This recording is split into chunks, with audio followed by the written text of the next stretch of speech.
Knowing how to put content together can rocket your show. I'll show you how to source, compile, and use content correctly on your show. Content for your radio show can be confusing for many presenters because they don't know what it actually is. Some people think it's lots of information like stories about musicians and so on. Others think it's just jokes. Some people even think all the content is given to them by the radio station. To be clear, knowing what content to use and when to use it is very important. If you are new to radio presenting and get a job on a small local or community radio station, you'll often be told, here are your 3 hours or whatever length of show that you have, and be told, fill it with whatever percentage of talk time. This can be as low as 10% or as high as even 70% or more. In most cases, you'll have to provide between 20 and 50% of the show talk time. The remaining percentage will be adverts or commercials, competitions, news, and of course the music. To jump straight into it, you need to source your content, which is mostly done online these days. You can either surf through sites or look for content such as local stories, happenings, and interesting news items, or you can sign up with content creation companies. I'll put links in the description of these content companies. Many of these content companies provide for primetime shows which your radio manager might not want, or you could end up doing the same stories as the prime shows. This is something you'll need to chat about with your station manager.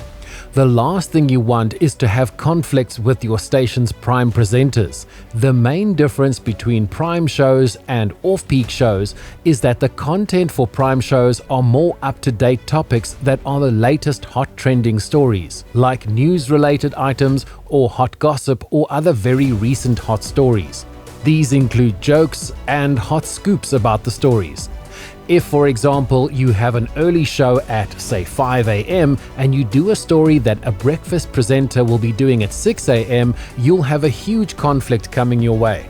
But you must also learn how to use this hot content to be sure you can move up to a prime show in the future. Often the best as a new presenter is to source stories a little bit off the beaten track that won't be the highest trending stories. If you are a prime presenter though, you do want to source the best, hottest, most trending stories. You want the best jokes about them and the latest updates. This is where signing up with content creation companies can make a huge difference. Keep in mind though that the content may very likely be used by your competition as well. Radio stations in the same genre as yours could have presenters with just as good content or even better. This is where your delivery of the content makes all the difference. Often primetime shows will have co-hosts to help deliver the jokes, and it helps to have another person laugh at your jokes on air. If you are presenting alone, landing the punchline of a joke can be very difficult, and not having someone laugh at your joke can make it sound flat and a bit lame. This is another reason to avoid the primetime content if you are doing an off-peak show. This type of primetime content is also only one type of many. So, to show your station manager that you are a shining star presenter, you need to show off your creativity and come up with content not anywhere else on your radio station that is as attractive or even more attractive than the primetime content. An example is an interactive show where your callers could respond to what you are doing, for example doing a Would You Rather bit where callers would choose between two crazy options. This can be fun and interactive for your listeners and build up your radio persona. Advertisers love caller interaction as well because it shows that you have real listeners and that they are active, not just passive listeners. You can also have competitions even if you don't have a prize.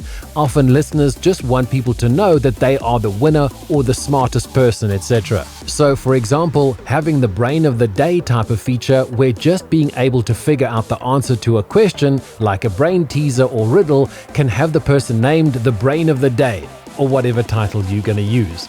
This can get just as much interaction as a competition with a prize. One thing though to keep in mind is that smaller stations often struggle to get callers, and the listeners might not be used to being interactive. If the presenter who had the show before you didn't have these kinds of features, they won't be used to it. One thing many beginners and small stations do is have friends and family phone in and pretend to be strangers and regular listeners. This can get the ball rolling and encourage other listeners to call in. Because there is no prize, there is no worry about cheating or legal issues with the naming of the winner. When you do competitions, be sure to talk to your radio station manager first to avoid getting into any trouble. There are also the standard content features such as history of bands and musicians, which is normally where beginner presenters get started with content. This can work well, but only if you give it a bit of a different spin on it, or present it in a way that others are not doing it. Simply getting info from an online site and reading it out on air is pretty lame and will not get you far. Even though you will be using the online content, you need to include only the really interesting bits, and you need to give it a different angle to just reading out the information. Also, if you are going to do bits about music, bands and artists, be sure you'll be able to play at least one song of the band or musician. Doing all the content and then playing a song from another band is just lame. Make sure you speak to your manager beforehand to be sure you are permitted to and how you will get the songs on the system in time for your show.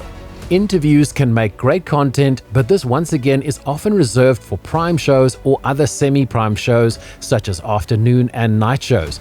If you have a graveyard shift or off-peak show, you might struggle to get the musicians to come to your radio station at that time as it's inconvenient. What you can do is interview them during normal hours and record the interview. This also helps to edit the interview to keep the best parts and avoid any mishaps that could happen live on air. Radio station managers also often don't like new presenters to do live interviews, as their inexperience can get them into trouble. If the radio station manager can listen to the recording before it's played on air, that also improves your chances of being allowed to do it. Another great source of content can be pre-recorded content you can buy, such as interviews of very famous artists and even live comedy. These often have their own copyright issues, which you must sort out with your station manager before you go ahead and play them on your show. One form of content that works well and is interactive is having listeners send you emails or texts of stories and ideas that they have. These can be a story about how a song became important to them or how an event in their life resulted in a specific song having some meaning. This can also be difficult to get started, but once again, friends and family can help out. Be sure to get the legality sorted out first before you do this, and there can be copyright issues where people copy a story from somewhere and send it in as if it's their own, or even worse, they try to claim costs from you for using their story. You need to be sure that all disclaimers are done and sorted with your manager before doing this type of content. As you can see, there are many types of content. Some belong on certain shows, some are difficult to get started, and others have been done before to the point where you will not be doing yourself a favor by doing it in the same way. Stretch your creativity and be sure to have your ideas cleared first before doing them.